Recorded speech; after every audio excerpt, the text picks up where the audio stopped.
Hello friends, today's topic is, are you taking my money? Let's rant. If you are a woman or a minority, be careful where you bank. As a business owner, I have had my business account with M&T Bank for almost 2 years now. And the other day I tried to use my card to purchase something and it kept declining.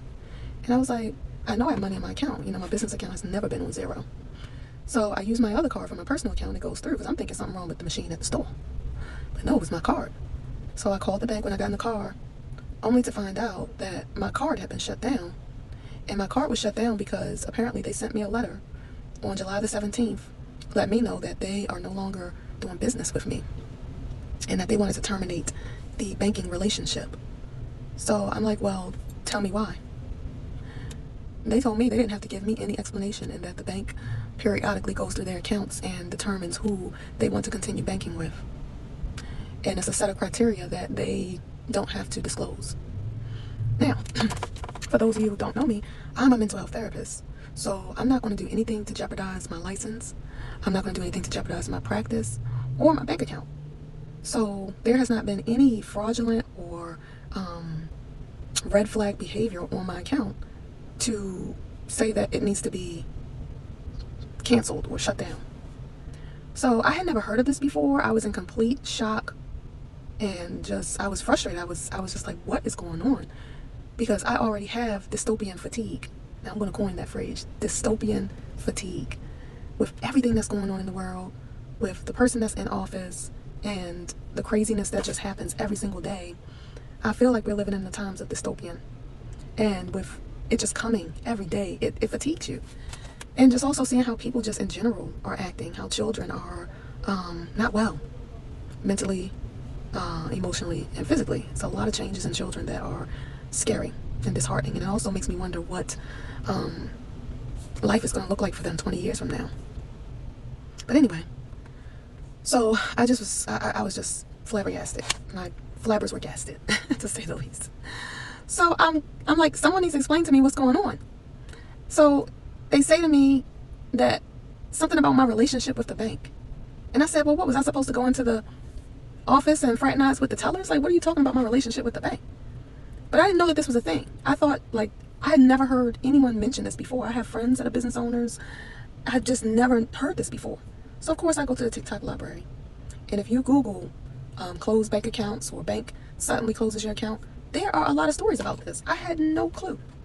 But the commonality that I noticed was that it was women accounts that were being closed, all within the last year. So I'm like, not saying that some men accounts haven't been closed, but the majority of the videos that I've seen have been women. White women, minority women, black women, women. And so when I think about the person who's in office and the agenda that has been pushed, it has been pushed and trying to be pushed, is reversing the hands of time and making sure that women can't have bank accounts, because there was a time when we couldn't, when we had to ask for a man's permission to have a bank account. They are trying to get us back to that place. And who are they targeting? Women who have businesses. Because, of course, if we couldn't have bank accounts, we damn sure couldn't have a business. And women who have small businesses, because my practice is an independent solo practice at this time. So that was just crazy. Do research on who owns your bank. Again, mine was M&T, which I think Mercantile and Trust is what it stands for. And it's based in Baltimore, Maryland. But I'm sure they have vendors all over the place. I'm sure people may have accounts with them outside of Maryland. I don't know. But to me, they're a small bank, in my opinion. They're not like a Bank of America. They're not a Wells Fargo. They're not a Truist. So that's why I went with them, because I just figured, let me give them the business. But no, bank with the big banks.